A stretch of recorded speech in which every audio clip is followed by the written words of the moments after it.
Hello सखींनो, कसे आहात? बऱ्याच जणांचं न्यू इयर रिझोल्युशन असतं की बारीक व्हायचं आणि त्यासाठी डाएट करायचं.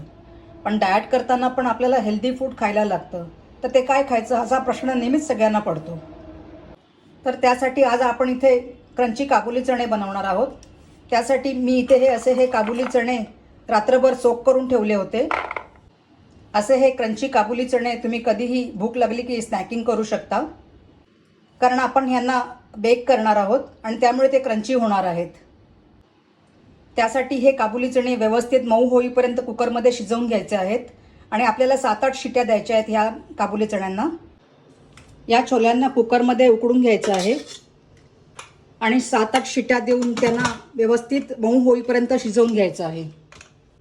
आपण आपले हे काबुली चणे उकडायला ठेवले आहेत. तोपर्यंत त्या काबुली चण्यांना लावण्यासाठी जो मसाला तयार करायचा आहे तो तयार करून घेऊ.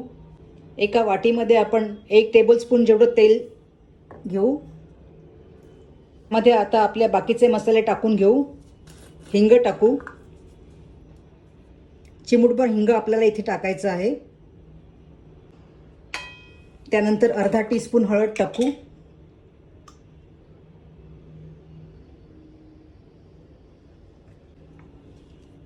एक टीस्पून गरम मसाला टाकू.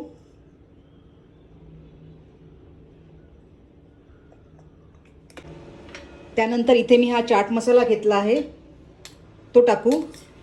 तो पण अर्धा चमचा जेवढाच आहे. इथे मी अर्धा चमचा सेंधा नमक घेतला आहे ते पण टाकून घेऊ. चवीनुसार मीठ इथे आपण टाकून घेऊ. हे मीठ इथे थोडंच टाकायचं आहे कारण काबुल्या चण्यांवरती पण आपल्याला मीठ स्प्रिंकल करून घ्यायचं आहे. त्यामुळे इथे आता आपण थोडंच टाकून घेऊ.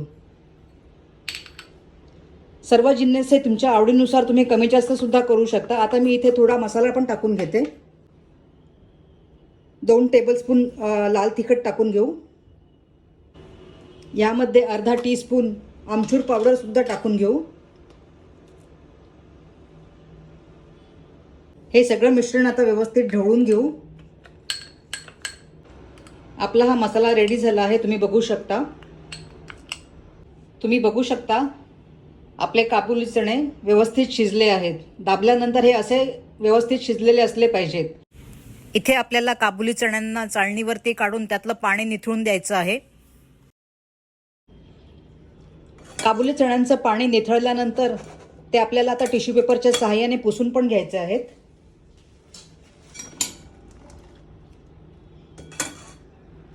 त्यांना अशा प्रकारे पसरवून व्यवस्थित त्यांना पुसून घेतलं पाहिजे. आणि त्यानंतर आपल्याला हा मसाला आपण जो तयार केला आहे तो लावायचा आहे. आपले हे काबुली चणे बऱ्यापैकी ड्राय झाले आहेत. त्यांना आता काचेच्या प्लेटवरती काढून घेऊ आणि हा मसाला चोळून घेऊ. काबुली चण्यांना हा मसाला लावण्यापूर्वी आपण थोडं मीठ हे स्प्रिंकल करून घेऊ कारण काबुली चण्यांना मीठ व्यवस्थित लागलं पाहिजे म्हणून. त्यानंतर हा तयार केलेला मसाला आपण हळूहळू त्याच्यावरती स्प्रिंकल करू. तुम्हाला तर तिखट जास्त आवडत असेल तर तुम्ही हा मसाला सर्व घातला तरी चालेल. मला हा जास्त तिखट आवडतं म्हणून मी हा सगळा मसाला टाकत आहे.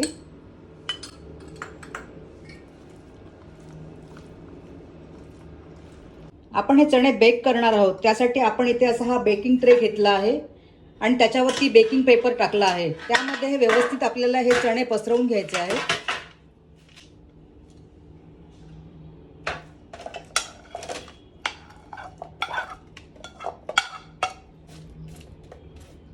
जितके सुट्टे होतील तितके असे आपल्याला हे व्यवस्थित पसरवून घ्यायचे आहेत.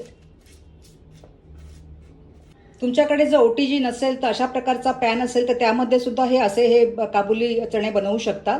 त्यासाठी थोडंसं तेल टाकून त्याच्यामध्ये हे काबुली चणे टाकायचे आणि मंद गॅसवरती झाकण ठेवून ह्याला 10 ते 15 मिनिटं शिजायला द्यायचं.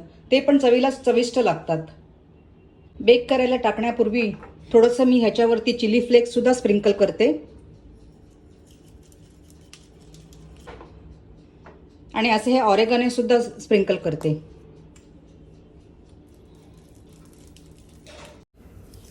आपण आपला हा अवन 5 मिनिटांसाठी 180 डिग्रीवरती प्रीहीट करायला ठेवला आहे आणि आपल्याला हे छोले सुद्धा 180 डिग्रीवरती टोस्ट करून घ्यायचे आहेत.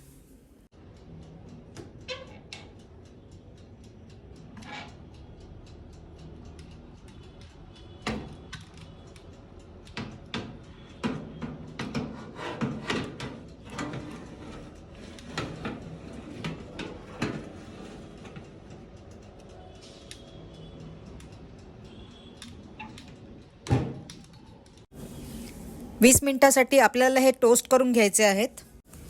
10 मिनिटानंतर आपल्याला हे छोले चेक करायचे आहेत. तसंच अधूनमधून चमच्याच्या साहाय्याने त्यांना ढवळायचे सुद्धा आहेत, जेणेकरून आपले हे छोले क्रंची होतील. ऑलमोस्ट 10 मिनिटं झालेली आहेत. आपण आता ह्याला चेक करू.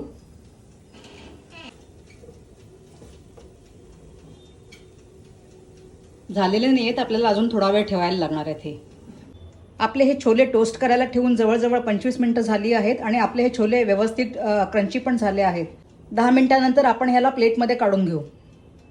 अवन बंद करून 10 मिनिटं झालेली आहेत. आपण आता ह्या छोल्यांना बाहेर काढू.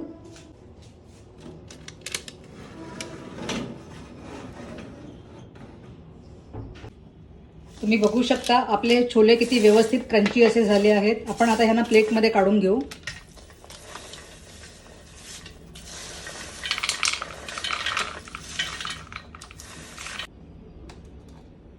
तुम्ही बघू शकता किती हे सुंदर आपले छोले झाले आहेत आणि आवाजावरून सुद्धा तुम्हाला कळेल हे किती क्रंची झाले आहेत ते. असे हे छोले जर तुम्ही OTG मध्ये टोस्ट केले असतील तर हवाबंद डब्यामध्ये तुम्ही 1 आठवडा सुद्धा बाहेर ठेवू शकता. अशाच ज्या मी नवनवीन रेसिपी घेऊन येते त्या रेसिपीज ज्या माझ्या आवडत असतील तर माझ्या रेसिपींना लाईक करा, शेअर करा आणि माझ्या चॅनलला सबस्क्राईब सुद्धा करा.